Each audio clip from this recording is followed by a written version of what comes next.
One championship, 8 races, legendary circuits, drivers from all over the world, one family, one passion, endurance racing. Welcome to the most professional endurance racing series for all drivers, amateurs, semi-professional and professional. Welcome to the 24-hour series powered by Hankook. Round 1, the Hankook 24 Hours of Dubai.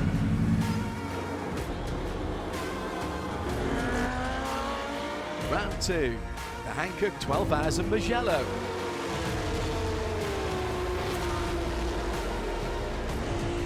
Round 3, the Hankook 12 Hours of Circuit Paul Ricard.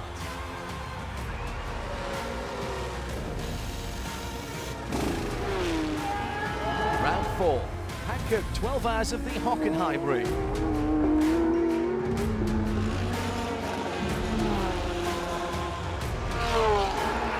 Round 5, Hankook 24 Hours of Portimao.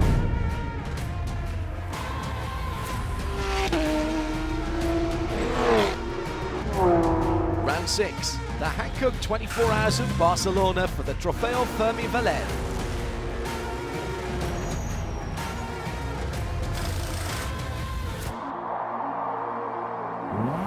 Round 7, the Coppa Florio for the Hankook 12 Hours of Sicily.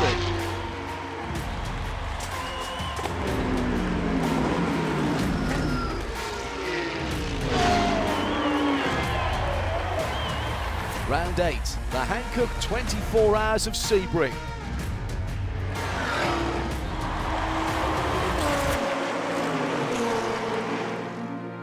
Can you beat the challenge of 8 endurance races? Will you become the 24-hour series champion for 2021? This is endurance. Call your racing friends and register now.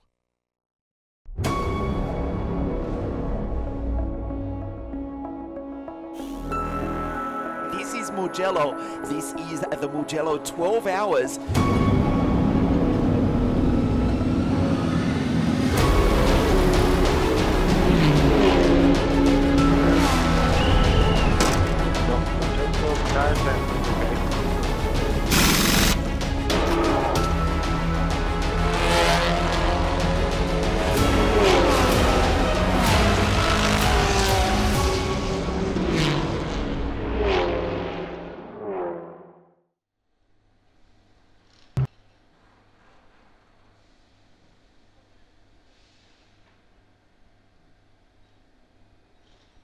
Of its more traditional places to begin a European season, the MUGELLO 12 Hours, and it's almost moved back to its traditional slot as well at the end of March. A warm welcome from everyone here at RSL and connected with the 24H series powered by Hankook. My name's Johnny Palmer, be joined very shortly by Joe Bradley as well. We'll be taking you through this 2-part 12-hour race with 4 hours later on this afternoon and an 8-hour slog tomorrow from very early on in the morning. We're working obviously within the confines of the various curfews that are in place here, but fantastic to be back at this picturesque track in Tuscany, just a stone's throw away from Scarperia.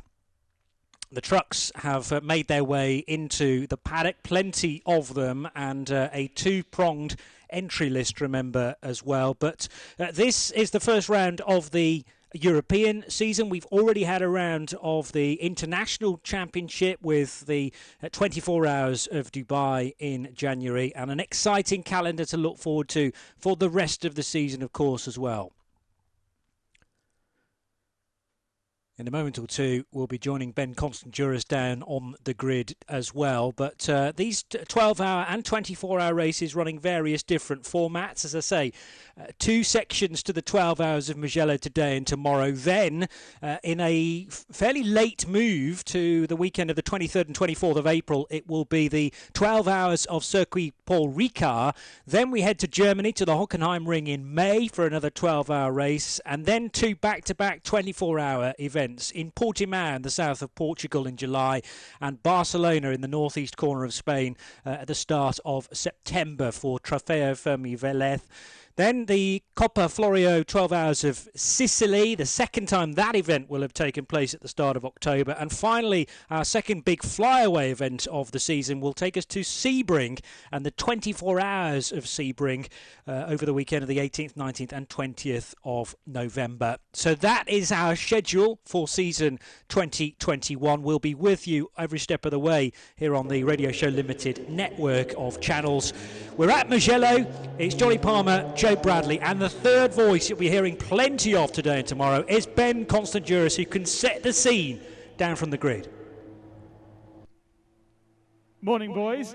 Fantastic to hear your voices. Fantastic to be back at a race circuit, seeing racing cars and hearing and feeling them around this beautiful Mugello circuit. Welcome along to the pit lane, where we are actually in the shade right now, but when the sun comes out it is a pretty hot 18, 19 degrees.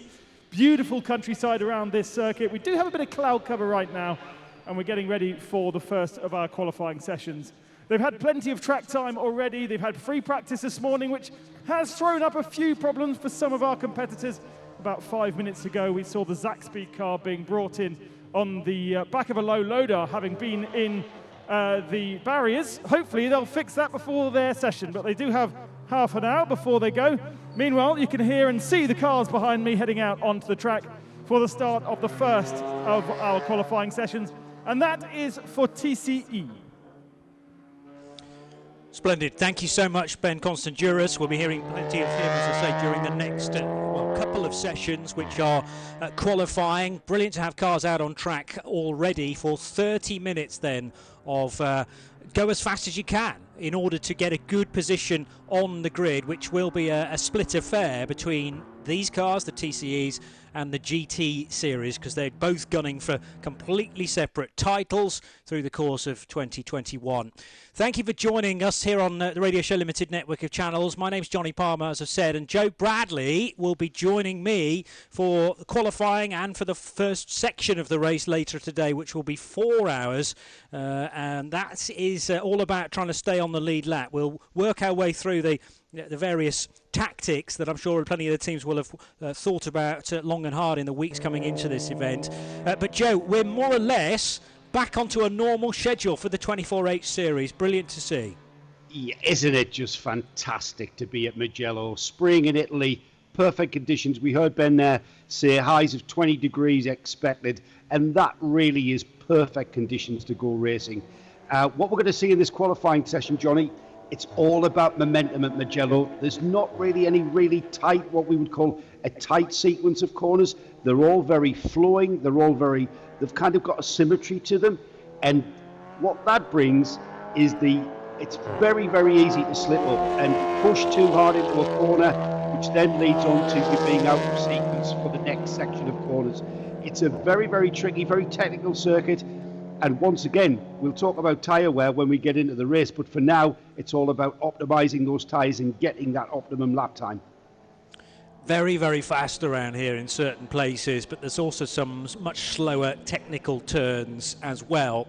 So it's a nice mixture. You also get the chance to run down a very long start-finish straight, which is what one of the TCR cars is doing now. Meanwhile, the 724 car is just preparing itself to join the session, and car 724 being the entry from Reiter Engineering. They have one KTM Crossbow GTX machine for Eike Angermeyer, Nikolai Elganayan, Horst Felbermeyer Jr. and Mads Siljahaug, and that is one of 6 cars in the GTX category. But this 30 minutes is going to disappear very quickly indeed. The track shouldn't be too green, bearing in mind free practice has already taken place. There were some unofficial test sessions yesterday as well, which meant good news for some teams and very much bad news for others, with unfortunately at least one car already out of the event after a big crash. But generally everyone got through. And remember, it wasn't essential to be part of the test sessions yesterday. That was purely down to choice. and you had to find a bit more budget in order to take part in those sessions. But free practice in with the entry fee, and I'm sure plenty of people took the opportunity to take to the Mugello circuit with slightly less pressure. But this is a true competitive affair, and you can almost tell that from the TCR car, which is working its way through the various sweepers on the back section of track. I'm told... Sorry, Joe, go ahead, Joe. Hasn't got its rear tyres up to temperature yet, Johnny. Yeah. Just what I was saying there about these corners just kind of suck you into a sense of security, and you think you can carry speed into them. And then if you haven't got the tyres where they need to be and optimised and got them up to their operating temperature, we're going to see what's happening, exactly what we're going to see as to the 108 car, which is losing time every time that rear end snaps around. He's scrubbing off time, and plenty of time, of course, in the session. So still time for him to get that rear end up to where he needs it to be so that it sticks when he turns in. I believe it, by the way, it's Rick Breukers at the wheel of the 101 car. We're talking about not enough rear tyre temp, but also the 108 machine, which looks very smart indeed. There's a different look to that car compared to the usual Cupras. That's because it's a Cupra Leon Competition TCR for Ruben Fernandez, Victor Fernandez and Felipe Fernandez. And the paint scheme on that, which is bright orange, looks very smart indeed, almost similar to the Red Camel Jordans.NL livery, but they are from the RC2 junior team by Cabra Racing, and there's a definite different look to that car when you compare them side by side with the box standard Cupra, if I can be so cheeky to call it that. So that will stream across the line for the trio of Fernandez. They're joined in the TCR category by Autorama Motorsport. That's where one of the big stories is, because Autorama by Wolf Power Racing arriving at Mugello with two cars. They are down to one now, I'm afraid, because of a big crash yesterday for the 112 Volkswagen Golf. So no Jasmin Pressig, Konstantin Kletzer and Roberto Ferri, and instead it'll just be the one car of Marcus Menden, Walter Rejo and Emil Heyerdahl, defending champions, with the number one on the door of the Volkswagen GTI TCR. I've mentioned the 101 of Ivo and Rick Breukers, who are coming through the final corner now, by the way, and across the Italian flag of the Ripple Strip. 108 for the Fernandez. We've got the 121 car for Jutta Racing Junior, in fact, with another Cupra. Elite Motorsport have a Volkswagen Golf, that's the 147 car. NKPP Racing by Baz Kooten Racing is another Cupra for Harry Hilders and Gijs Bessem, 175. And finally the Audi 188 of Stefan Perrin and Mathieu Detry for AC Motorsport, who are always there or thereabouts when we get to the TCR part of the race. Definitely Rick Breukers at the wheel of the 101. I can see his eyes in the mirror of the car, so concentrated hard on the apeces of those very tricky sweepers. You have a fairly slow speed right hand hairpin to kick the lap off, and then it's all about commitment through the left, the right, the left and the right that come next. So Joe, early pace being set by the 175 NKPP Racing machine. Yeah, just being pipped though, Johnny, as you said that. Woodsluis in the 203, just going faster, fastest time at the moment. 2 minutes 1.5, second fastest time. The 175, as I speak, this is what I love about these qualifying sessions, Johnny. They just change constantly while you're trying to get a rundown. 2 minutes 1.9 is the second fastest time. Emil Heyerdahl in the number one car, just going second. So still got a 4/10 to find. But keep your eyes on the 101. Rick Breukers knows that car and he knows this track like the back of his hand. So all eyes on the 101 as Breukers continues round. Again, just it's strange. We talk about the tyres all the time, Johnny, and not more so in the early stages of a qualifying lap. What you want to do is you just want to bring your tyre temperatures and the pressures up to where they need to be, not too quickly, because what you do not want to do is overheat the tyre, because in the latter part of the session it's going to destroy the tyre and you're going to be running a lot slower than you perhaps can be. But for now, all getting very, very tight at the top with only a matter of a few tenths. And as I say that, Rick Breukers, Johnny, crosses the line at 1:59.8. Ted Van Vliet or at least his car has been going very strongly indeed, and is competing in that BMW M3 F80 Endurance in the TCX category with 101 Rick Breukers. So a real duel at the head of the order in TCE rather, between a TCR car and a TCX machine. So TCX including 3 BMWs, the JR Motorsport Example 202 of the Schoutens, Baz, Kors and Dirk Schouten. Then you got the Ted van Vliet JR Motorsport M3 F80, and it's Voortschlaus and Sandra van der Sloot who are also competing with Ted. And the third BMW is a 240i Racing Cup car. The cars we see regularly racing in the NLS Championship at the Nürburgring Nordschleife. And the 240i's in fact have a class designated entirely to those cars. Just the one competing at Mugello this weekend though, for Pierluigi Alessandri, Gianvito Rossi and Riccardo Flores make up the, by the sounds of things, all Italian lineup for 351. And there's a Lotus from Lotus PB Racing, the Porsche Cayman from Speed Lover, the Belgian outfit, and the Ginetta G55 for Glastonbury-based CWS Engineering for Colin White, John Bruno and James Kell. 175 then, that has topped the session, slipping down to 4th spot. Johnny, I see Rick Breukers has had that time disallowed. Oh yes, good spot. From what I can see. Yeah, so he's gone from the top of the timing screens. Voortschlaus takes back that provisional pole. So the fastest time standing at the moment at 1:59.7. He has gone slightly quicker. Keep your eye on Rick Breukers. There's probably track limits coming into play there, JP.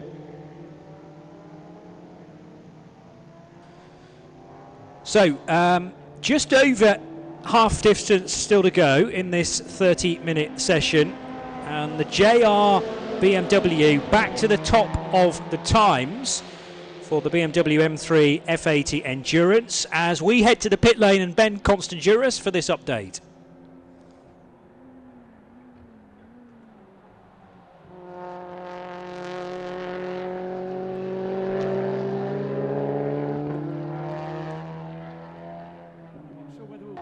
In this session, the CWS Engineering machine with the rear end off, work being done since practice actually on the rear end differential gearbox area of that Ginetta, and as they are supposed to be in this session, they've only got about 15 minutes before they will get themselves out onto the circuit, and I'm not sure they will, so we may not get a time from them, but for the rest it looks pretty much plain sailing, at least for the TCE and TCX category.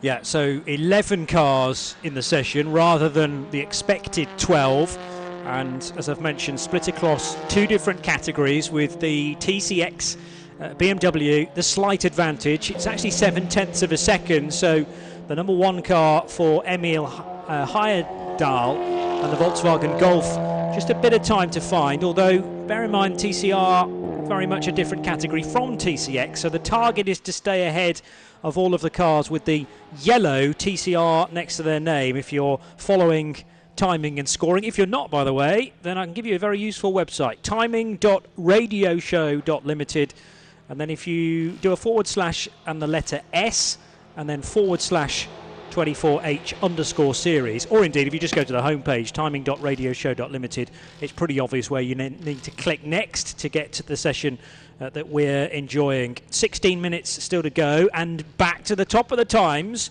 goes Rick Breukers. Well, he tried before, Joe. This is a second attempt, and let's keep our fingers crossed for Rick that he's kept it within the white lines this time. Yeah, he's gone and done a 1 minute 59.4. He's got that provisional pole. Just looking at the best time other than that, still remains in the possession of Voortschlaus. For some reason, Johnny, that's been rejected as well.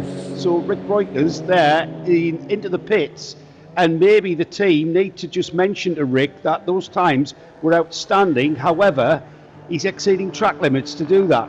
59.3 from Voortschlaus, and I'm going to fingers crossed he remains at the top of the screen in the number 2 or 3. There's still time yet for him for the officials to check that lap time and see if he stayed on the track, Johnny. Remember, track limits, you're not allowed to put all four wheels over the white line here at Mugello, and the officials very, very hot on it because you can gain time. It's all about momentum, this track, and by keeping and maintaining the momentum, you can get a faster lap time, and you can exceed track limits to keep that momentum going. Rick Broik is back out on track. Did he come into the pits there, Johnny, or did he stay out? No, I think he stayed out. Right. Let's just check. Yeah, there's no pit next to his name, so he's going to stay out for another lap. So I'm guessing Red Camel, Jordans.nl are on the radio saying that one was no good either, Rick. You're going to have to try again. Yeah.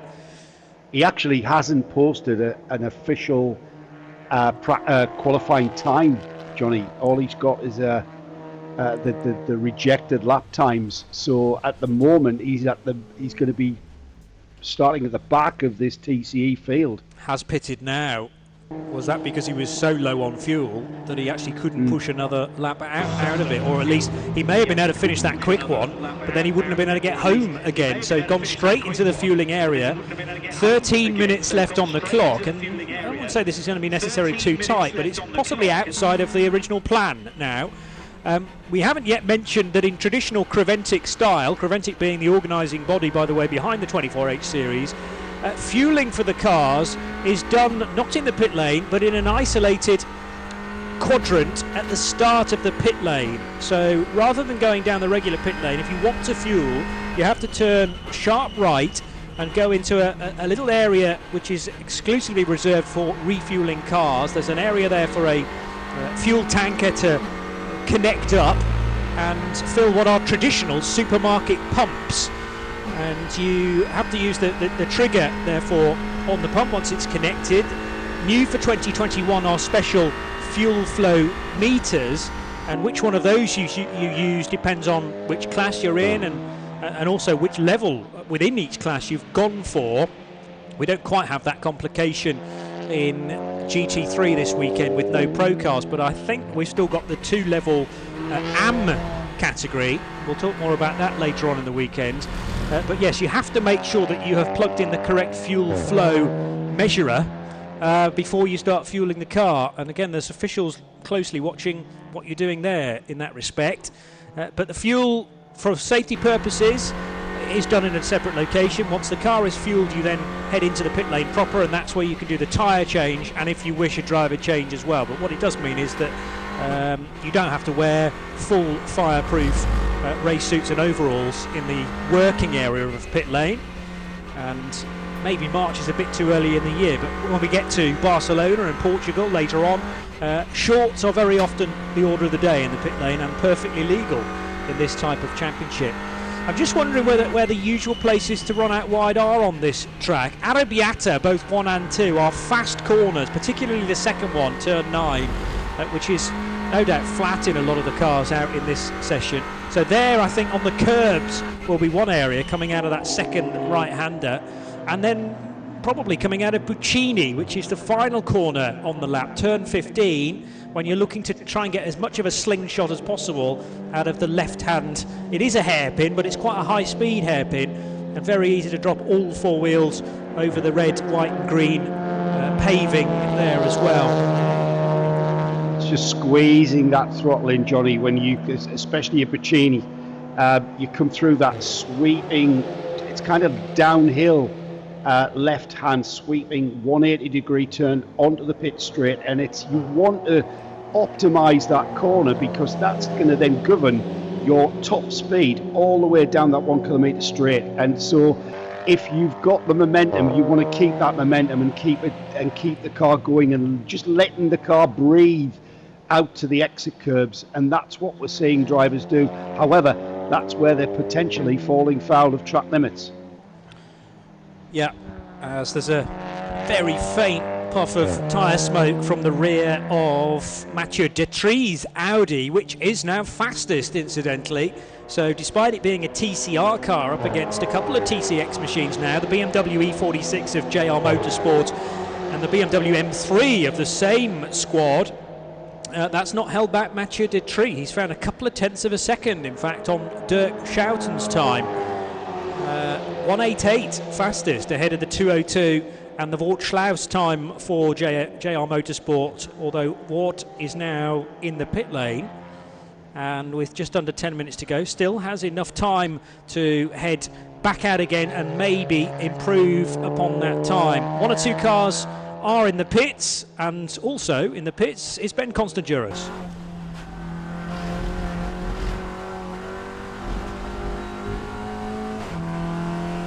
Front tyres obviously kept the rear tyres on the car that don't do a huge amount of work but nice and warm, so new front tyres for the car.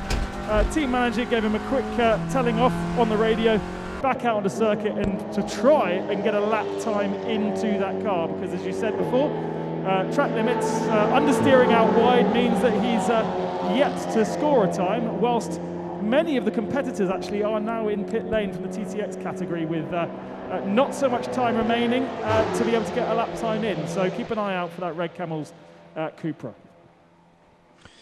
We certainly will, because that car is no stranger to bagging a pole position, and sometimes fairly late on. So we could have a grandstand finish to the first competitive session of the weekend. This is the first of a couple of qualifying sessions. The next one to come will be for the GT Series cars, and then the grid will be set for the 2021 version of the 12 hours of Mugello, with 1/3 of it to be run today and 8 hours tomorrow to look forward to. So through the left and right at Materassi and Borga San Lorenzo goes the one of a couple of GR Motorsport BMWs. Also on track is the 108 car from RC2 Junior Team and the Cabra Racing prepared Cupra Leon Competition TCR, I should say, for Felipe Fernandez. Flash of the lights for Rick Breukers, who is back out again. Let's just check that it is Rick. Yes, it is. Now he suddenly jumped to second place, so wasting no time at all in setting that time. And it hasn't disappeared yet, Joe. I'm keeping my fingers crossed here. He may well have finally secured at least a front row start and a chance to go one better yet. 59.4 was the time, Johnny, and I kind of think it may be that he got what we call a banker lap, where he's just not really kind of pushed to the max, and he's put that very, what would be in relative terms, a comfortable quick time, if that makes sense. And now, with that time having been posted, now we're going to see Rick Breukers really go for it and hopefully just pull the reins in a little bit to keep that car within the confines of this Mugello track. I tell you what, Johnny, doesn't this bode well for the TCE race? We've got such a very close battle for the provisional pole position, and if this is the kind of race pace we're going to see just on the 2 minute mark, 1 minute 59s, it certainly bodes well for a good battle between at least 5 or 6 cars from what I can gather. Also looking at Dirk Schouten's time of a 1:59.253, which I assume was deleted because it's not shown in the best column, so that wasn't a legal lap, but he may be capable of even faster than a 1:59.5 currently. So we've got TCX and TCR seemingly very close indeed. So I'll echo your thoughts there, Joe. If they can sustain that sort of speed, well, today, and it's all about staying on the lead lap for the first 4 hours, then it could be a very close finish indeed, as Rick Breukers now, having set that banker lap a little while ago, does have the freedom to push a bit harder, and is the first car of the session to get below a 1:59 effort. It's a 1:58.901. Eyes still very much trained on the timing screen, though, to see whether we're going to get that time deleted for a third event, but it's not disappearing just yet. So boding well for Rick Breukers and the Cupra TCR with a 1:58.901, and that puts him 3.5 tenths rather clear of Mathieu Detry in the AC Motorsport 188 car. Took him a little while, almost 25 minutes of a 30-minute session, but it looks like Red Camel and Jordan Stott NL are now on provisional pole, Joe Bradley. Yeah, and I'm not sure if track limits are actually policed and governed during the free practice sessions, Johnny, the free testing. Yes. Because that might have been the first opportunity that Rick, or I should say the stewards, have been able to implement the guidelines for track limits. I'm sure in the driver's briefing that's been reiterated time and time again. Track limits, track limits, track limits. We've heard it very much before in a 24H series race, and here at Mugello it's really they do keep a very close eye on it for the reasons which I've already said. But a 58.9, outstanding lap, and I had a feeling it was coming, Johnny. I saw him, the 59.4 was a pretty quick time, but I just knew that Breukers had that time in him. You could just tell the body language of the car on the track, and team managing to have a word with him and saying, Rick, you're exceeding track limits out there. They've been able to be specific, so Rick has adjusted that driving style, and he's still pulled the time out.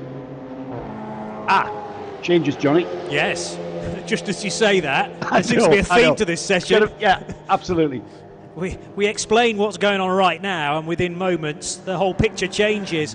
Well, Rick Breukers no longer fastest. He slipped down to second because Wout Schlaus in the BMW M3 F80 from JR Motorsport going 4 thousandths of a second faster. A 158.897 from Wout, and finding the crucial time quite possibly at the opportune moment. There's 3.5 minutes to go. Now, Rick's in the fueling area. He's now in the pit lane. There is the time to get back out again and set one more lap if he wishes to do that. Then again, he is fastest in the TCR category, and that was surely the main aim at the start of the session. Are they going to be massively concerned to have been outpaced by a TCX car? Possibly not. And they may well just be happy to park it now. But Rick Breukers has a cushion of 0.367 of a second over Mathieu Detry. That's much more comfortable, particularly when you consider the AC Motorsport Audi is in the fueling area. So they're not in a hurry to rejoin either, AC Motorsport.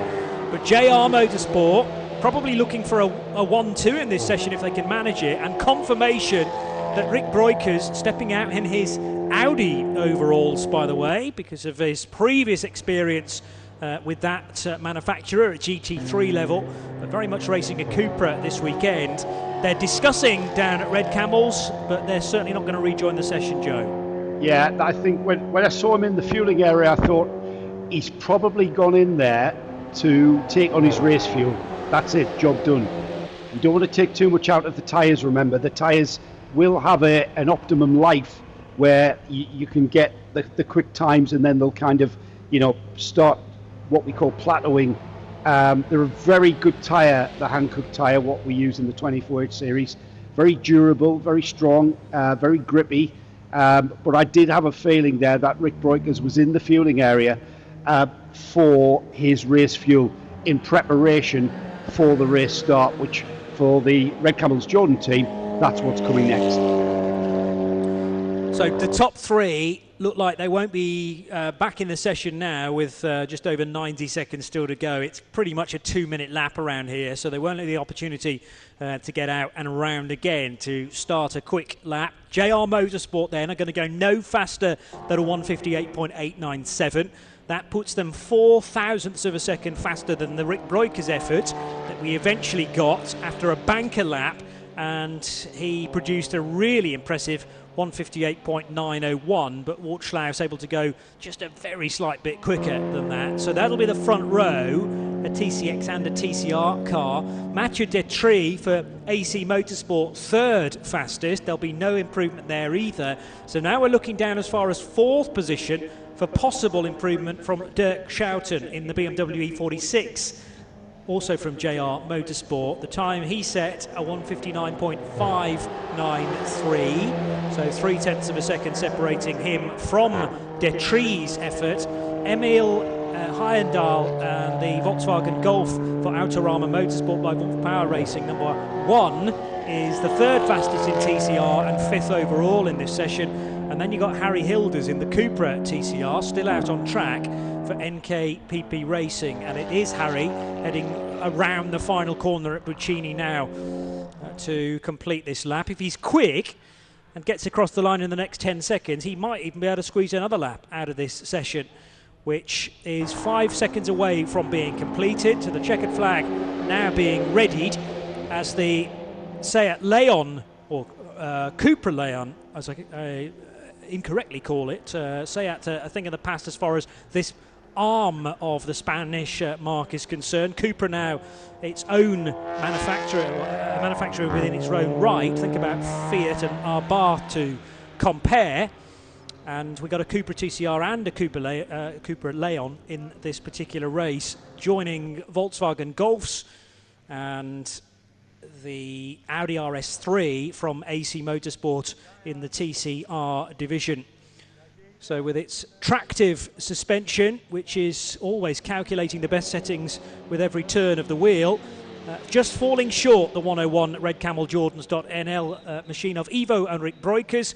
They will start from the front row, but it'll be alongside the TCX pole sitter for JR Motorsport, the BMW M3 F80 of Ward Schluis, who set the time, and joining him in that car will be Ted Van Vliet and Sandra van der Sloot in the F80 Endurance. Then it is the 101 car over the Breukers, father and son. AC Motorsport in the Audi RS3 will start from third position, the 188 Audi of Mathieu Detry, who set the time, 158.268, his effort.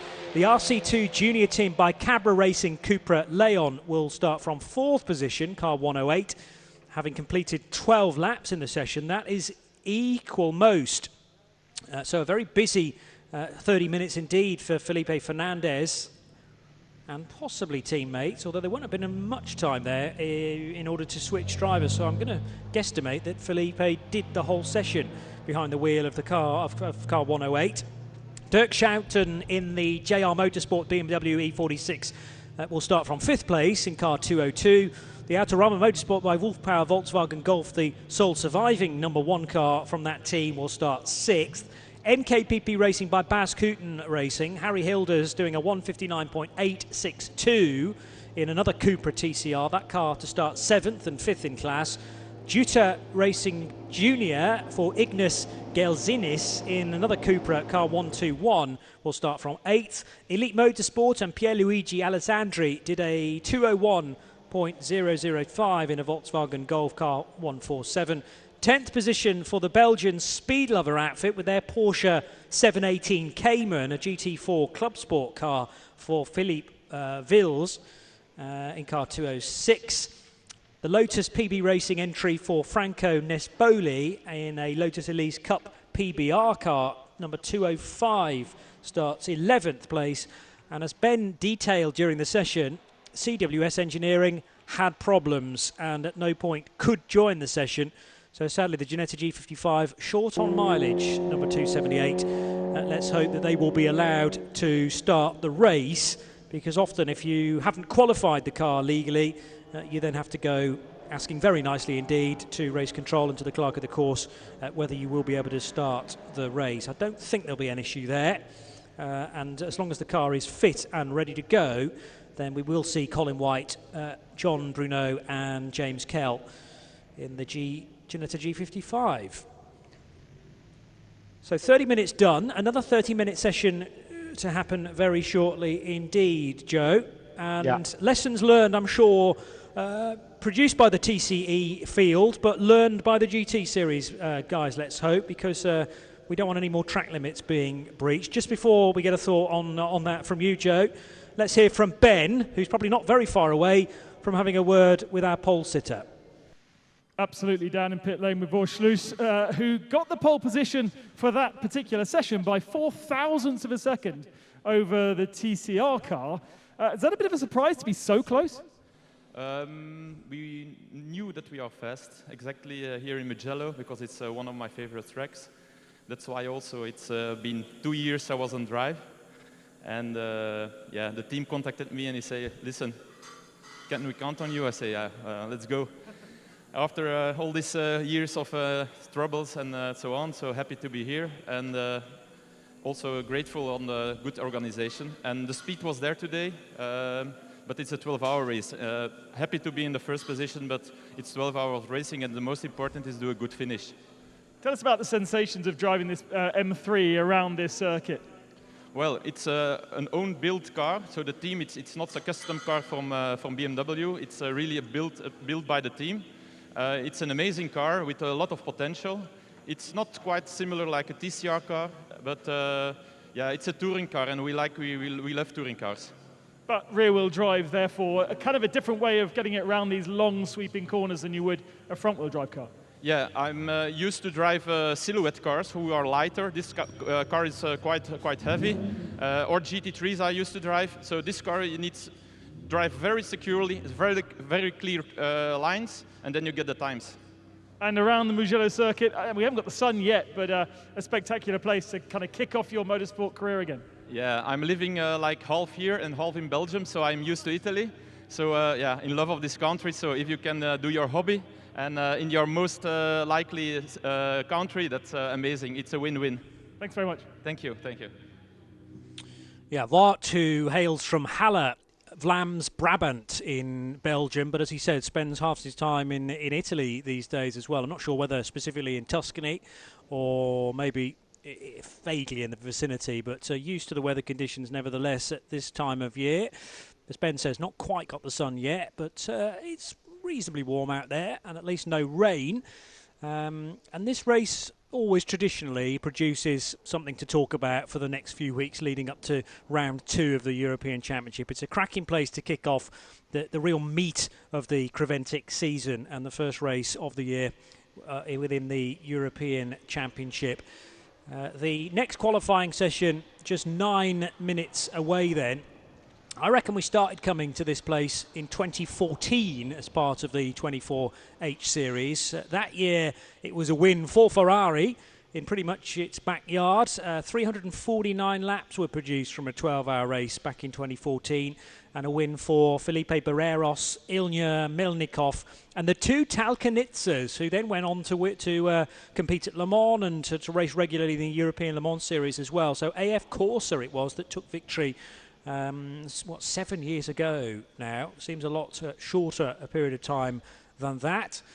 And 2015, which I believe was the first year that the Radio Show Limited network began covering Creventic races, the kind of domestic races in anger, having been at the Dubai 24 hours for much longer than that. HB Racing Team Herbert. Remember those guys? Daniel Alleman, Robert Renauer, Ralph Bone and Alfred Renauer went on to obviously much success and have done since then. They're missing in terms of the GT3 Pro division this weekend. There are no pros on the grid, but there's a very impressive lineup of GT3 AMs. But it was a victory for that quadrant of German drivers in 2015 with their Porsche. So we can explore actually over the next 8 or 9 minutes what the GT3 AM entry looks like. There is a number 7 on the grid. It's a Porsche again, but this time from Dynamic Motorsport for Roberto Pampanini, Mauro Calamia and Ivan Giacomo. There's also a Ferrari on the grid from Kessel Racing as well, with Alessandro Cutrera amongst drivers in the number 8 machine. There was much success, Joe, and we always hark back to, I think, still the only victory in Creventic history for a Renault RS01, but it happened here at Mugello, and Equipe Vasseur have a car back on the grid for Harry Colan, Eric Van Loon and Mike Vasseur. That was a real frenetic finish, I seem to remember. When they would they stop for fuel or wouldn't they? They decided to stay out and actually take a post-race penalty. Yeah, that's brought in a lot of debate about whether or not penalties should be met, should be administered before the flag, and or whether or not you wait and then take it after the flag. Because I think if the car had taken a stop go or whatever, it would have inflicted a lot more pain on them and caused them to lose the win. So it was a very good tactical move on their part to take that victory and stay out and take the post-race penalty. I mean, what better a place to come to than Tuscany in Italy at this time of year, Johnny? The weather forecast for the rest of the weekend is pretty much what we can see here. 18 degrees to rising to 20 degrees today, and likewise tomorrow. However, the forecast does show a little bit of cloud cover coming in towards the last maybe 3 or 4 hours of the race, so that might help with a bit of tyre wear and might just come into play a little bit. But when I say come into play a little bit, it's not like it's going to rain. There's no rain forecast. We've got perfect conditions, and if you are watching on the stream, you can see the backdrop to this absolutely fantastic circuit. If you're just listening on the RSL network, then I'll try to be as eloquent as I can. All those driving games that you get on computer games, and you see the backdrop and you think, that's just CGI. Well, the backdrop to Mugello looks like it's CGI. It's absolutely beautiful. The Tuscan hills, the area around the track, the Italian restaurants, just the very culture that you soak up when you visit Mugello. And when you visit the locality and all the villages around Mugello, you can't walk into a restaurant without you being surrounded by motorsport, motorcycling, car racing memorabilia of all sorts. And it's just a wonderful place to come. And I'm so happy that the 24H Series continues to start their European season here. And I tell you another thing, Johnny, I'm absolutely over the moon to see a BMW M3 F80 on the pole position for the Touring Car Endurance Series. Now, that is a pure saloon car, straight six BMW engine in that car, and it's a mix, isn't it? We've got a BMW saloon car, as I like to call it, and then we've got the TCR category in the TCE Endurance Series, both sharing that front row. And again, round of applause to the 24H Series officials and the staff there of getting that balance just right, because I think we've got a cracking TCE part of this race to be getting our teeth into later on today. You're right to point that out, because obviously touring car racing in this the modern era, globally, it is about the TCR division, which has really taken the touring car world by storm. But historically, you did have, and still do have in some touring car championships, the chance to run a full-on saloon car, booted, rear-wheel drive, and we have got that mixture actually on this grid, which is fantastic to see. So I would agree with you there. Just to place this circuit within Italy then, if you know the rough area, it's about an hour's drive to the northeast of Florence. If you fly into Bologna to get to Mugello, it's more like an hour and a half to the south. But it's a real hotbed of motorsport, with other tracks very close by as well. I mean, Imola's not that far away from Mugello.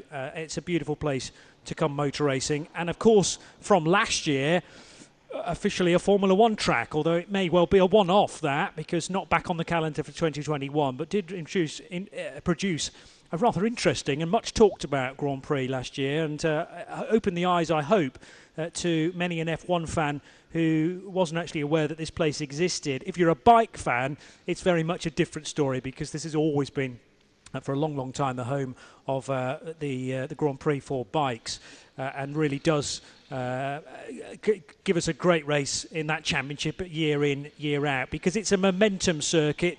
It's narrow in the sense that there's really only one racing line around here, so overtaking can be difficult at Formula One level. We often get it in this particular championship, and often on the opening lap as well. I remember back to either the 2015 or 2016 edition of this race, and overtaking started pretty much at the first corner, and not necessarily in a good way either, where there was some contact which I think took out at least one car before half a lap was completed.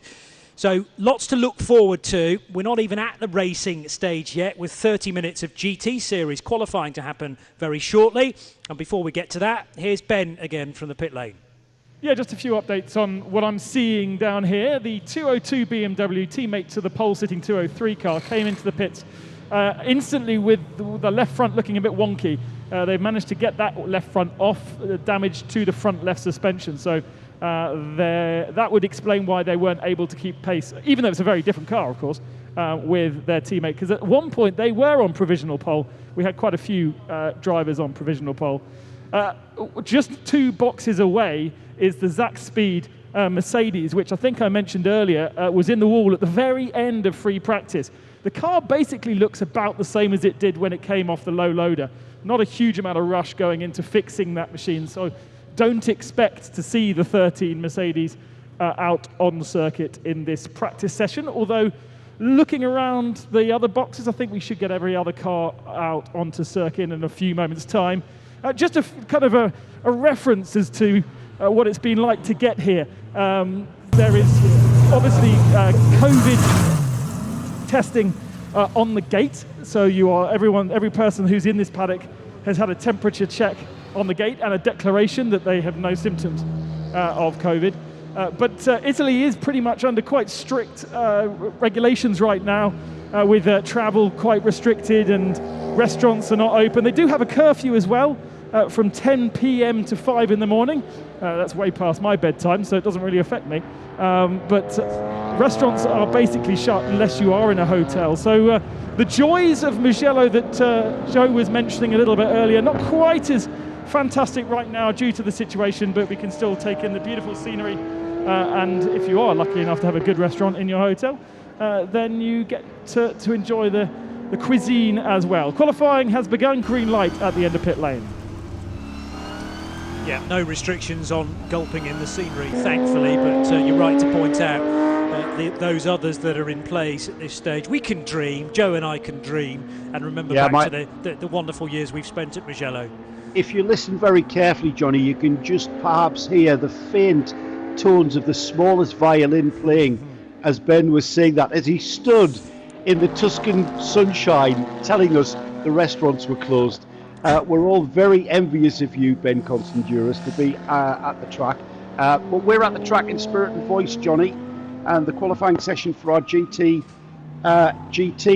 part of the race has begun. And I don't think we've mentioned this, JP, but the entry that we've accrued for this 12 hours of Mugello, 42 car field. We've lost one already, so down to 41 cars. 13 GT3 cars out qualifying now. Everyone electing to run in GT3 AM, so we've got nobody in the GT3 Pro category this weekend. 6 cars in GTX, 8 cars in 991, that's the Porsche category, and 2 GT4 cars. You know what? Round of applause for getting everyone together and getting them out to Mugello and allowing us to have a great 12 hours. Yeah, no, tremendous effort and some really big names that we've become used to seeing out on a 24H Series grid and other places too. So we shouldn't underestimate the effort that it takes to be able to negotiate the current restrictions and get a race car to a circuit like this. And brilliant that one or two have actually been encouraged to come back again after a full year out when it comes to Wout Schlaus, who got pole position in the TCE category. He hadn't raced since the 2019 season, so brilliant to have him back. On some entry lists, there were actually 3 Herbert Motorsport Porsches listed provisionally. There isn't a number 93, but we do have the 91 and the 92. So the 91, exactly the same driver lineup that it was in 2015 when they won the race. Daniel Alleman, Ralph Bowe, Alfred Renauer and Robert Renauer. The difference being, as I mentioned, that they are entered into GT3 AM rather than Pro. But it's exactly the same spec of car, just entirely up to you which part of the entry you go for. But it makes sense to enter into AM because that's where all the competition is. So the cars that have taken to the session immediately, 7 of which are GT3 AM entries. The Kessel Racing Ferrari, number 8 for Marco Frezza. Daniele D'Amato, another Ferrari 488 for Helle Pagid Racing 1, car 30. MP Racing and David Gosner in a Mercedes is out there, car 58. No competitive time set just yet, but they'll come flooding through very, very shortly. Manuel Lauk pilots a Porsche 911 GT3 for Hajili by T2 Racing, car 66. CP Racing and Charles Espenlaub in the Mercedes number 85, and 2 Herbert Motorsport Porsches are safe for Robert Renauer, number 91, and Marco Seefried, number 92, as Manuel Lauk goes fastest with a 1:48.298. But there are now yellow flags out on the racetrack because of possibly a spin and continued, although the flags have yet to be withdrawn. We're not quite at a code 60 yet, but it may well go that way, and now it goes to a red flag, in fact. So we don't even get to the code 60, it is straight to a red flag because of an incident out on track. More news of that to come. But if you run a quick one, I'm afraid it's straight out of the throttle, obey the red flags now, and straight back to the pit lane. Clock continues to tick by, so this, Joe, is going to take crucial time away from everybody. There is a Porsche that has spun and ended up on the outside of the track, but it doesn't look like it's hit anything solid. That may well be the cause of the red flag, though, after race control gave said Porsche enough time to restart. It looks to be the 969 Porsche, which has come to grief. It's in the gravel, Johnny. The gravel track turn that I 11. can't actually quite see, but yes, you're right, it is. So embedded in the stones is the reason why the red flag has come out. I actually couldn't see it in the gravel, Johnny. I'm just going off the timing screen, so I wasn't being clever there. Oh, you've spoilt it now, Joe. I thought you had some intel. Yeah, well, what that means is, of course, that they've red flagged this session so that we are able to recover that car from the gravel at turn 11, get that car back to the pits. Just to remind everybody that in the 24H series, we don't have any retirements just from plonking in the gravel. The cars are recovered, and this includes being in the race as well. We will recover the cars back to the pits, and if you can get the car back on its legs and back on its feet, you can continue in the race. And already, Johnny, we've got a Snatch tractor about to go out there and pull that car back onto the track. Excellent stuff. Now, one of my clocks for this session continues to tick by, the other one doesn't. So I'm going to go by the second one there and assume that we will still have the 25 minutes and 14 seconds intact. So the red flag came out, the clock stopped, and this hopefully won't eat too much then into the session. We're not at a massive time pressure with regard to the schedule this weekend, so there is a little bit of flexibility there should it be required. And as Joe mentioned, there's a Snatch vehicle on the scene very quickly indeed, so the recovery will be swift, and hopefully for 969 it will mean that the car can be put back onto hard standing, and Giacomo Gibergio will be able to rejoin the session in his Porsche 991 Gen 2 Cup car. 20th position for that car, although positions are kind of not much point in reading those out just yet because we didn't have that many times produced by cars before the red flag.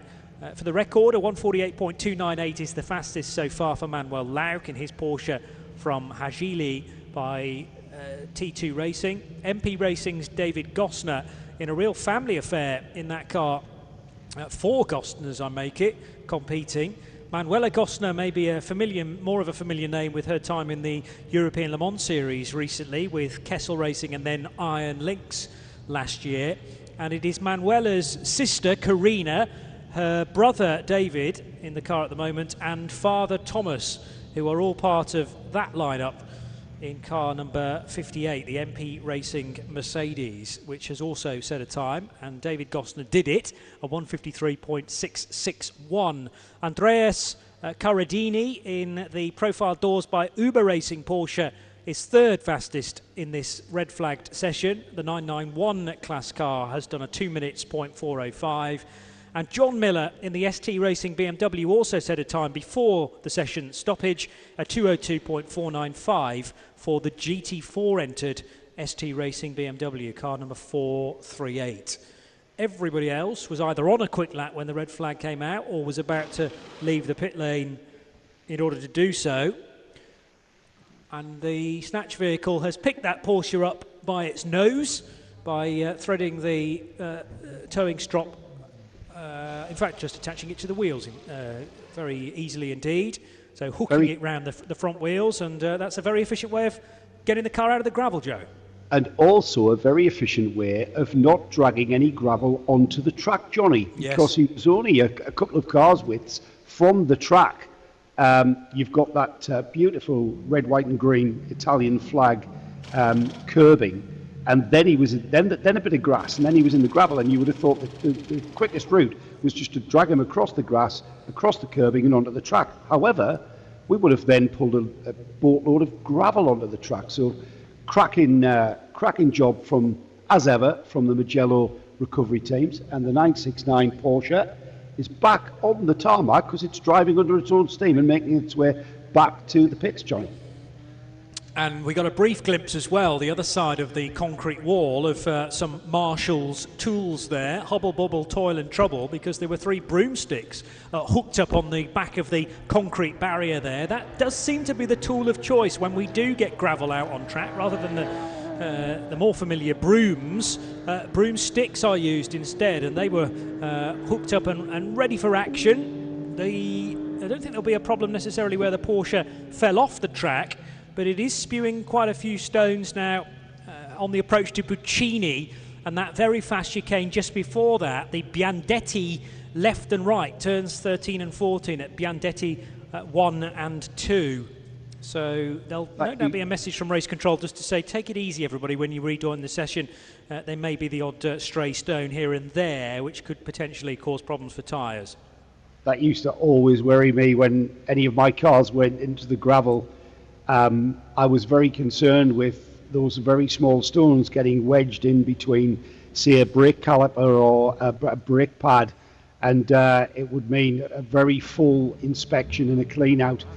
However, time is of the essence here. With what have we got, Johnny? We've still got 25 minutes of the session, so maybe get the wheels off, make sure there isn't any stones in there on that 969 Porsche, and get Giacomo Gibier. How are we saying that? Gibier? Yeah, I struggled, I have to say. Gibergia. Yeah, let's go with that. Yeah, Gibergia. Giacomo to his friends. Yes. And the GDL racing car is back into the pit lane and back into the session, it would appear, as well. So 969's wasted no time at all in cracking on with it. The Lamborghini, is that a Trofeo version? Do we have a couple of those? We've got 2 Huracan Super Trofeos, in fact, for Matthias Hofsumer and Lippert Motorsport. But there's also one for Paulius Pascavicius in the Solia RD Signs Racing Team 720 machine. So Ben, I think that the car that caused the red flag has literally come into the pit lane and back out into the session, and you've got news on other teams as well. At the end of the TCE session, I was up at the top end of pit lane, just beside CP Racing, Charles Potman Racing, and noticed that they had a belt out of the car quite late on to be changing a belt, but they discovered that there was a split in, I guess, the alternator belt at the front of the engine, and therefore that was a very late change. Once they identified it, very easy change to do, and the car has been out in this session. But another little thing that they had to discover, all these teams obviously shaking down their cars if they could yesterday, but otherwise this morning, and learning little things, little problems that they have encountered. So that's a little bit of news on CP Racing. Also make note that there is no red Ferrari in this pit lane today. We've got a few Ferraris, but none of them are red. Not even then the Scuderia Praha machine, which has always run traditionally in a red livery, but does have a new entrant name to go with that for 2021. The Middle Cat Racing with Scuderia Praha 488 for Josef Kral, who has been with that team for many, many seasons now, car 11, but joined by Miroslav Vibor and Matus Vibor, who hail from Slovakia. The Vibors. Now, I'm not sure I can tell you the family relation between those two. No, I can't at this stage. We'll do some digging and find out exactly how those two are related. But Josef Kral, who hails from the Czech Republic, from having competed many times, as I say, with Scuderia Praha through the years. 2016 was his first year with that outfit, which was regularly seen in the A6 Pro division, as it used to be called, and is a GT3 AM car for this weekend. But 2 new teammates down at Scuderia Praha. We have missed that machine, a regular winner in the 24H series over the last 5 seasons or so. So time's obviously going to be much quicker than the times offered by the TCE qualifying session. Manuel Lauk setting the pace, at least initially, with a 1:48.298. But with that car currently in the pits, the door is open for others to improve and jump ahead of the number 66 car. David Gosner with potential to do that for MP Racing, but also Marco Frezza, no time yet given by the Kessel Racing Ferrari, the Evo spec Ferrari from last year. We've got a couple of versions of the evolution of the Ferrari, by the way. The 2019 Evo is the number 30 car for Hella Padgett and Racing 1 for Daniele Di Amato, number 30, and the Evo 2020 Marco Frezza Ferrari, which is currently in 9th place. Equipe Vauchour's Ferrari for Mike Vauchour himself goes second now with a 1:48.573, and that's just over a quarter of a second within Manuel Lauk's time. I sense, Joe, that this is going to be just as close as the TCEs were earlier on today. Yeah, I was thinking the same, Johnny. You just have to look at the entry list to see just how close potentially this race is going to be. And certainly the qualifying aspect of this, again, arguable as to just how important it is to be on the pole position. I'd say it's important to be in, say, the top 6, because you don't want to be mid-pack. You don't want to be where all the clutter is. You want to be free of potential incident on that first lap. And as I'm looking at the timing screen, Johnny, I can see things changing all the time. More times being posted, of course. And this 29 car field, I think it's 29 cars. I'm just going to check that. Yeah, with a full quarter of 29 cars out there qualifying now. So with just under 20 minutes remaining, 20 minutes of this session remaining, we've got the pole position, Manuel Lauk on pole position at the moment. He's in the pits as we speak. But I tell you what, Johnny, this is by no way over. We've only seen four laps is the maximum we've seen posted now, so there's still plenty of time to come. Those tyres aren't at optimum pressure yet. No, that's a good point. And ambient temperature left a little bit wanting, as we've talked about, so you're potentially going to have to work a bit harder to build the temperature in the Hankook tyres. These tyres are built for endurance stints for 12 and 24-hour races. Hankook, a long-time partner of the 24H series, and therefore being of a decent compound, which will take some punishment. You do really have to be careful in extracting a single lap time.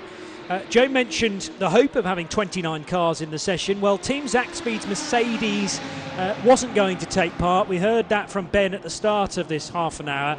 And the other concern is the number 34 Car Collection Audi, which is still sitting in the garage as well. Car Collection, a regular in the GT3 AM division. And I'm sure there are some familiar names for Car 34 this weekend. I've now skipped away from the entry list page, but let me tell you that it's Johannes Kerkhoff, definitely a regular with that team, Gustav Edelhoff, likewise, and Elmer Grimm. So no departure from their usual lineup, but sadly, Ben Constanduras, that car is not yet in the session. Yeah, I've been watching as to see exactly why, and there's no real evidence as to suggest why they are late into the session. There is a driver in the car, and the Hankook tyres are now being fitted to the car, so we should see a time at the end of the session. But interesting, they didn't manage to get out at the first part of this session and weren't even able to join the session at the start after the red flag period. So certainly a delay somewhere, but as I say, the car itself looks very, very clean. Mike Vauchour in the Renault RS01 going fastest for Equipe Vauchour. So car number 9 setting a 1:48.228 to go quicker than anybody else. 6 laps completed, which is surely the most of everybody. Well, others have done 6, but nobody on 7 just yet. So they will have done a number of laps before the red flag, as in sort of 2 or 3, and then got out back into the session very quickly as well. So no time wasted at all by Mike Foucheur and Equipe Foucheur, who are his father's outfit, well known in single-seater circles, and also in a championship that sadly no longer exists, but the Renault RS01 Trophy, where these cars competed in 2 sprint races and a 70-minute mini enduro when that was still a going entity. A new home has had to be found for these cars, and Creventic have welcomed them with open arms. So looking resplendent in the blue and white livery this weekend, and that car hangs on to pole, well, for about half a lap before Pierre Caffer in the Audi from Routronic Racing by TECE or Teche. Car 18 now goes fastest by 1.5 seconds. Blimey, that's some statement, isn't it, to the rest of the cars in this session. 1.5 seconds the gap for Pierre Caffer, former LMP1 racer, let us not forget, for Audi. So no shortage of pace there, Joe, and he's proven it with a 146.6. Yeah, he's still a very, very strong talent, isn't he, Pierre Caffer? And to go, it's been reduced to about a second, but a second is still night and day here. Mauro Calamia has gone up to second in the number 7 Dynamic Motorsport Porsche there. Keep an eye out for the number 85 Mercedes of Charles Espinal. He's just come out of fueling. He's showing in the pits. I'm not sure whether he'll just come out and stay on that starting set of tyres. He's completed only 5 laps, so that's probably a run on those tyres. He may be getting fresh tyres. Ben might be able to confirm or deny, but Charles Espinal, I noticed, was very, very quick in the free practice sessions. Obviously different for qualifying, and teams really do pull out their stops with a little bit of tweak on the setup and that. However, Johnny, on saying that, I'm going to correct myself. With such a short amount of time between qualifying and the race, what we're seeing here is the cars not being able to be set up for qualifying, and we're qualifying on what we would call a race setup. Yes, with time pretty tight between the 2 sessions. So a little bit of a compromise has to be hit, but then again, you could argue how important is qualifying when there's a 12-hour race to be tackled. Yes, it's always good to be close to the sharp end, because that ensures that you're not involved in any sort of coming together down into a real pinch point here at Mugello, which is the first corner. So better to be included in the first, 3 rows, if at all possible, just in an effort to stay out of trouble. Otherwise, qualifying important if you get pole, because the press release will be written about you, and to a certain extent, there's some bragging rights to be attached as well. But the far more important and more memorable press release is written at the end of the 12 hours, by the end of Saturday. So through the 2 right-handers at Arrabbiata goes one of the Porsches from the 991 division. 991, unsurprisingly, a class exclusively for Porsche 991 Cup cars, and they are all of the Gen 2 variety, so with the 4-litre engine rather than the older 3.8 example of the flat 6. Pierre Caffer leading the way, but not out on the racetrack currently. The Audi that he pilots is in fueling, car number 18 for Routronic Racing. Mike Foucheur, 0.489 of a second away from Pierre's time, second, and the Dynamic Motorsport Porsche of Mauro Calamia is currently in 3rd place. Then Josef Kral in the Ferrari 488. That's a 2019 spec of Ferrari, by the way, for Middle Cap Racing by Scuderia Praha. And the number 18 Audi, which hangs on to pole position, looks like it's going to be cycled through 90 degrees and wheeled into the garage. So, Joe, do you think that's a problem, or are they so confident about the time that they're not going to continue in qualifying? Well, Johnny, you know what? They're probably going to prove me wrong, and they're going to now take off the qualifying setup and tweak the camber a bit for a race. It's again, Ben in the pits might be able to wander down there and see if they are done for the day, or whether or not they are choosing to maybe download some data in the garage. Usually we can see that done while they're changing tyres in there, so I'm quite intrigued.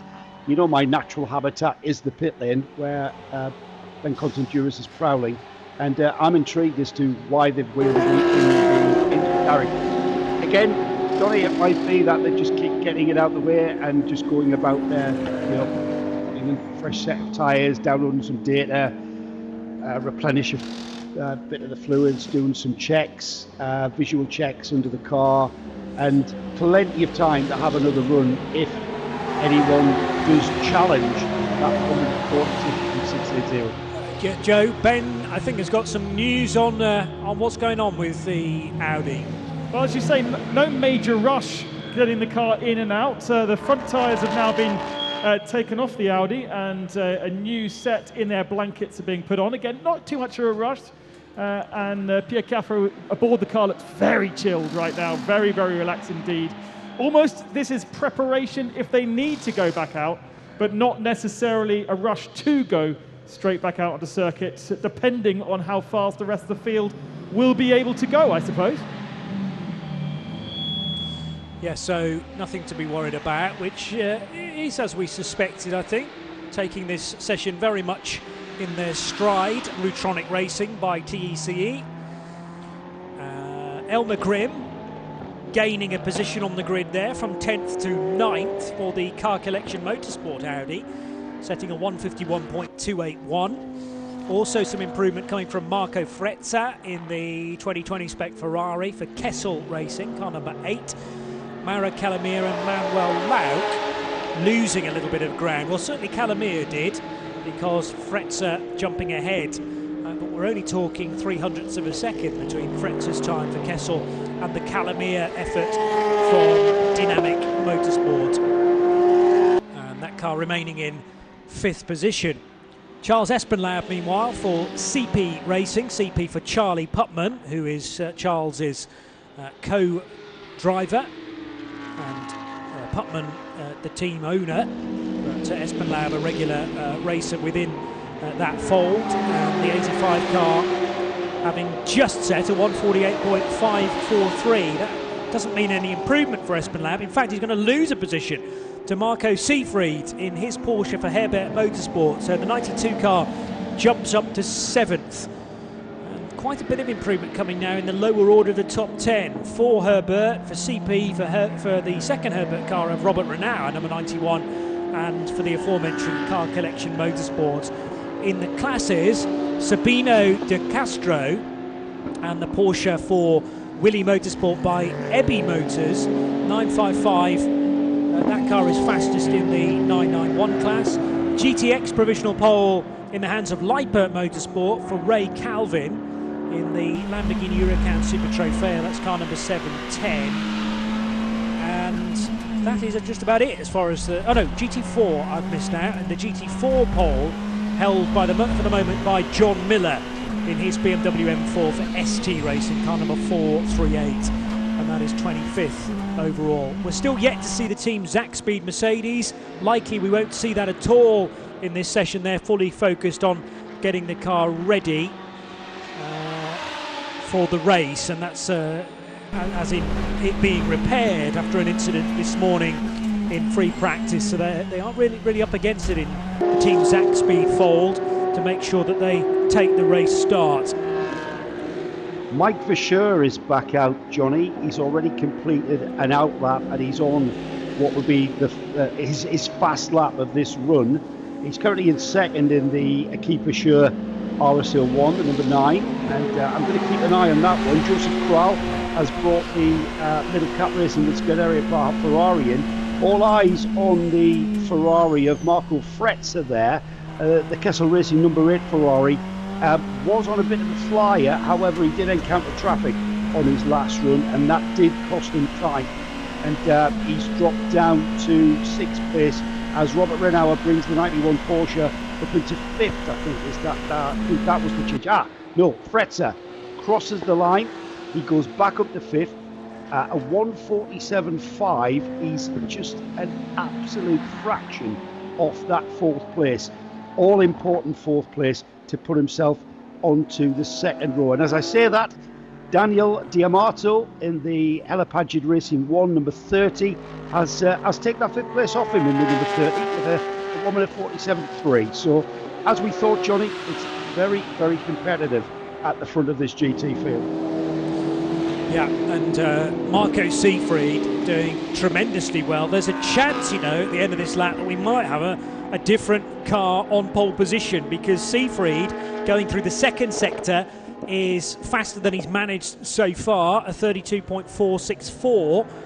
Now, all I've got to compare that with is the split times that Pierre Caffer set on his in-lap, so they're no good. I'm not sure how this is going to compare to Pierre Caffer's effort, but we're really not going to be very far away, because the previous time Marco Seefried came through, he was only 0.185 of a second away from Pierre Caffer's effort. Is it going to be a Porsche to the top of the times with just 6 minutes to go? Waiting for Marco Seefried then to stream across the line in the Herbert colours, and still waiting for him to trigger the timing screen. That might have been the 91 car, actually, of Robert Renauer. He's gone for fuel. So obviously, he didn't think that lap time was going to be quite good enough, or are they not entirely focused on getting pole position in the session? Difficult to tell, but Marco Seefried really wouldn't have been a million miles away there from leaping ahead of Pierre Caffer and into provisional pole, but in the end, he peeled off on the exit of Puccini and headed for the fueling area instead. Again though, the omens are good here for a very close first few hours of the race, both today and tomorrow, because remember, at the end of the 4 hours today, so long as you're still on the lead lap within your class, then effectively the times will be reset. If the time difference between you and the car in front is less than a lap time, then all of that is completely scrubbed out, and the time differential becomes basically you versus the car you were chasing on the grid, a matter of feet rather than, well, what it might be, a minute and a half perhaps. So there is also the potential to potentially buy back 90 seconds, the best part of 90 seconds, overnight, if you wish to kind of utilise your strategy in that way. Some cars, when we get into the final portion of the 4th hour today, even though they might be desperate for fuel, decide not to do their fueling today and instead do it as the first job tomorrow morning, just to ensure that they stay on the lead lap and can buy back a bit of time. But yeah, the reset button very much pressed tonight when the checkered flag flies for the first time, and we start from a brand new grid tomorrow morning. Big wiggle there from the 34 car heading through the right-hander at Casanova, which is turn 7. So is it still Elmar Grimm at the wheel of the 34?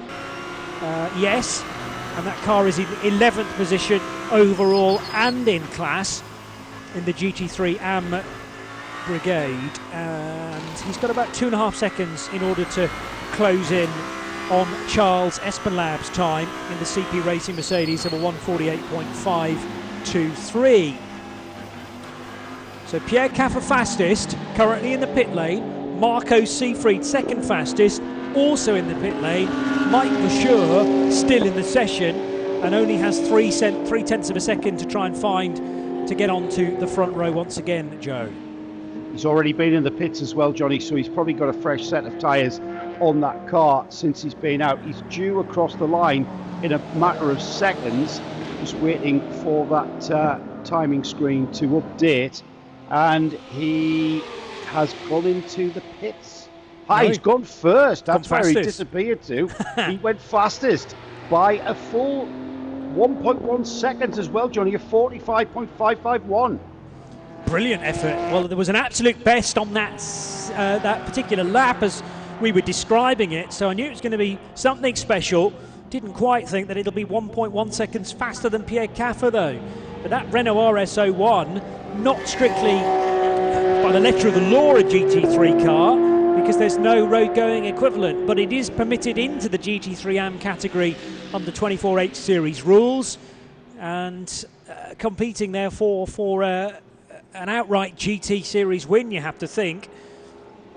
Well, they're going the right way about it and burning off quite a bit of fuel, because there are now 13 laps completed by that Renault, and that is more than any other car in this session. So they are, and they're staying out as well, so this will be a 14th lap potentially. Has Mike Vasseur got even more to give? We'll have to just wait and see. Joe? This Renault RS01 really loves the sweeps of Mugello, doesn't it? As you mentioned earlier, Johnny, this is the type of car. I'm not sure if it's the actual car that won this race back in 14. It's certainly suited to the track here. Because once again, we're seeing a Renault RS 1 right at the forefront and at the front of this field by what I would consider that to be a considerable margin. He's due across the line any moment now, Johnny. Let's see if he can improve or whether he has indeed optimised the tyres, and can't see whether he's gone into the pits. So that was his run. A 45.551 was the time, and a big round of applause to put that car, albeit on the provisional pole, but it's only just over a minute before it becomes the pole position.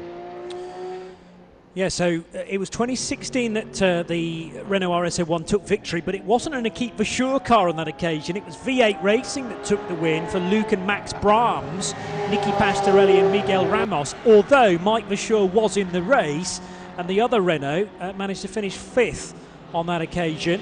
345 laps they got to 5 years ago when a Renault last won this event, and quite possibly last won a 24H series full stop, a 24H series event full stop. But the Renault certainly making its presence felt in this version of the Mugello 12 Hours. And I'm looking down the timing screen to see whether anybody else might be able to leapfrog it.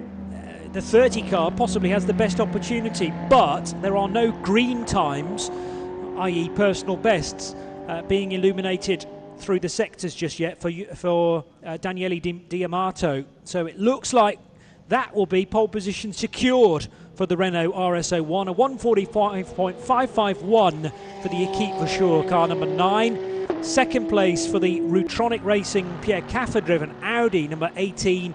The Porsche of Marco Seefried will start from the second row, number 92 for Herbert Motorsport, and Josef Kral in 4th position for the number 11 Ferrari. Helle Paget's Racing 1 Ferrari had a chance to go across the line and improve, but in the end, realising it wasn't on for anything particularly special, peels off and heads for fueling. As we can head to Equipe Vasseur and their area of the pit lane, Ben Constanduros has wasted no time at all to head to the Renault RS01 squad to get some reaction from them. Yes, absolutely, Johnny. Thank you very much. And here we have our pole position man, Mike Vasseur. Got pole position early on in the session and plenty of laps to be done, but in the end, a huge gap to the rest of the field. Yeah, yesterday I drove only a few laps to get into the rhythm back again because I didn't drove for 6 months, but this car is fabulous here. It's so much downforce. Magnificent on the brakes, and yeah, we did some improvements between the first set of tires and the second one on the setup, and I think we're ready for the race. Can you keep up the pace of a 1 second advantage over the rest of the field for the whole stint? I'm not pretty sure because it was really on the limit, but I think our car is also pretty constantly during the whole race, so I'm quite happy. And okay, the race is long, and we do it all together, so keep up the good pace, but the start is already good. And you have history as well with the Renault here at Mugello. Yes, I drove here 5 years ago for the last time, also with the same car, and we ended up in the podium, so let's hope the weekend will be good for us as well. What do you think makes that car particularly good around this circuit? I think it's not a really high-speed car, but especially with downforce and braking, the car mid-corner, the car is really an advantage in comparison with the Porsches, for example. And I think it's a bit, this car is like a hidden secret. Nobody knows it, but it's really fun to drive. So what's the thoughts going into the race? Obviously a 12-hour race in total, but with this 4 hours today and then 8 hours tomorrow, how do you approach, especially this first portion tonight? Yeah, actually, I will see it on the moment. So there is our rolling start, of course, and then let's see. There are a lot of Code 60 incidents already here over the past 2 days. So I think we need to be sharp on that and see where we get an advantage. And yeah, there is a lot of rounds to go. So let's start. Thanks very much, Mike. You're welcome. A lot of rounds to go, a lot of laps to go, and an intense fight promised, certainly. Interesting, though, that Mike Verschure says that it's the same car that they had here in 2016. Now, what I don't know is, was it the same chassis, or does he just mean it's another Renault RS01? Quite possibly, it is the very same car, and it's done the business in this session. A 1:45.551 for Harry Kolen, Eric Van Loon, and the man that set the time, Mike Verschure. Then it's the number 18 Rutronic Racing by TECE, the German outfit. And it was Pierre Caffer who set a 1:46.680. Third position for Marco Seefried's Herbert Motorsport car, the car he shares with Jürgen Hering, Bobby Gonzalez and Stefan Aust. They did a 1:46.865. And then the best of the Ferraris with a 1:47.342. The entry for Middle Cap Racing by Scuderia Praha. Josef Kral, the man from the Czech Republic, setting the time in car 11. Fifth position, also in GT3 AM, Hella Pagid Racing 1, Daniele Di Amato. That was one of the last cars to come back into the pits, having stayed out, but the final lap wasn't going to be anything particularly special, so the car ended up in fifth place. Sixth position for the second of the Herbert Motorsport Porsches. One or two people would have thought that the 91 would have finished ahead of the 92, but then again you discount the talents of Marco Seefried. He set a third best time, and the 91 car has to make do with sixth fastest, a 1:47.533. Haigili by T2 Racing, number 66, was the seventh fastest time, and it was Manuel Lauk who set that time pretty early on, a 1:47.655. And another Ferrari, this time an Evo 2020 spec 488, 1:47.711 for Kessel Racing's Marco Frezza. The Italian squad, Dynamic Motorsport, will start from 9th position after Mauro Calamia set a 1:47.740. CP Racing's American squad, the number 10 car is a Mercedes, and it did a 1:48.523 for car 85, I should say, 10th position. MP Racing, car 58, is another Mercedes, did a 1:48.6, and it will start 11th.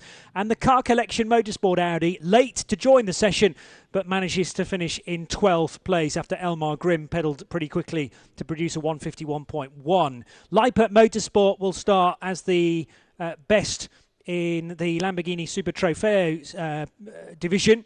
So that is a GTX car, and the 13th place for the 710. GDL Racing's 991 Gen 2 Cup car from the 991 class did a 1:53.242 to take a class pole. 15th position for Reiter Engineering and their Crossbow. The 724 car did a 1:53.2. And Willy Motorsport by EB Motors, a 1:53.5 for the 955 Porsche. Then in 17th place was the second of the Lamborghini Super Trofeos, 1:53.8 for car 720. The 967 GDL Racing 991 class car, 18th place.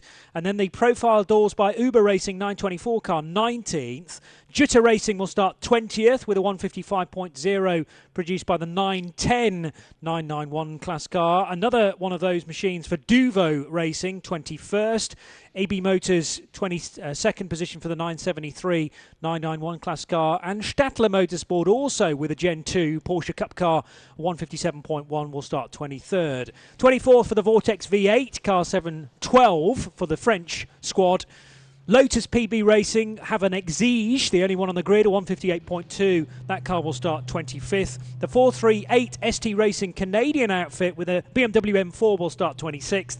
Another Vortex V8 with their 1.0 machine. That car will start 27th. 28th position for the Gentry Porsche Ticino. The 412 entered 718 Cayman.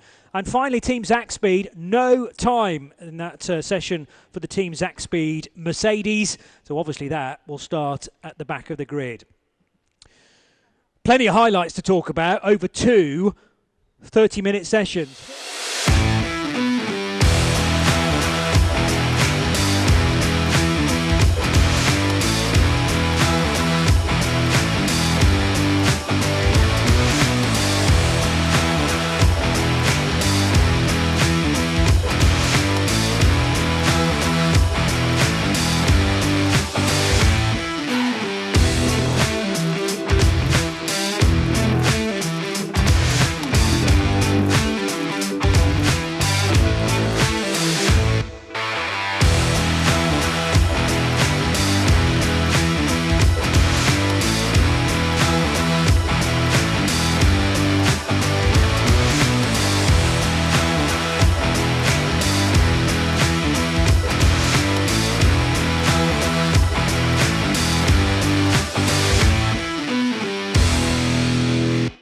RS01 in the blue and white colours for Equipe Vachour did the business, and that car will start from pole position for this latest edition of the Hankook 12 Hours of Mugello, all covered right here on the Radio Show Limited network of channels. We'll return later today, of course, on the RS1 channel at 12:30 UK time, 1:30 Central European time for part one of the race. So that's the build-up beginning at 1:30.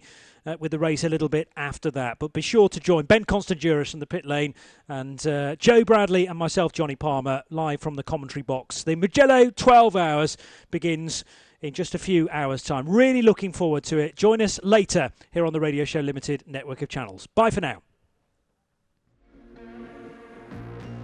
One championship, 8 races, legendary circuits, drivers from all over the world, one family, one passion, endurance racing. Welcome to the most professional endurance racing series for all drivers, amateurs, semi-professional and professional. Welcome to the 24-hour series powered by Hankook. Round 1, the Hankook 24 Hours of Dubai.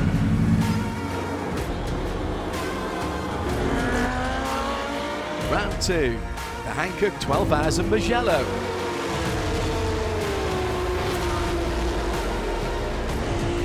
Round 3, the Hankook 12 Hours of Circuit Paul Ricard.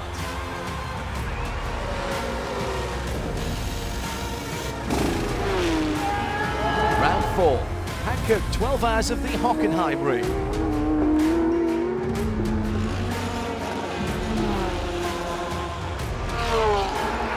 Round 5, Hankook 24 Hours of Portimao.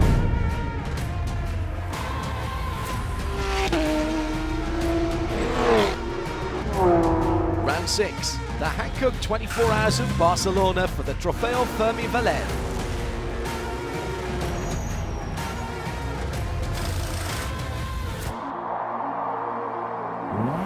Round 7, the Coppa Florio for the Hankook 12 Hours of Sicily.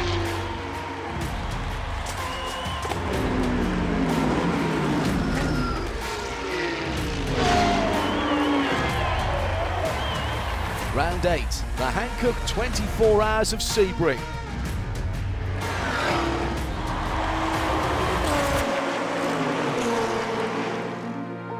Can you beat the challenge of 8 endurance races? Will you become the 24-hour series champion for 2021? This is endurance. Call your racing friends and register now.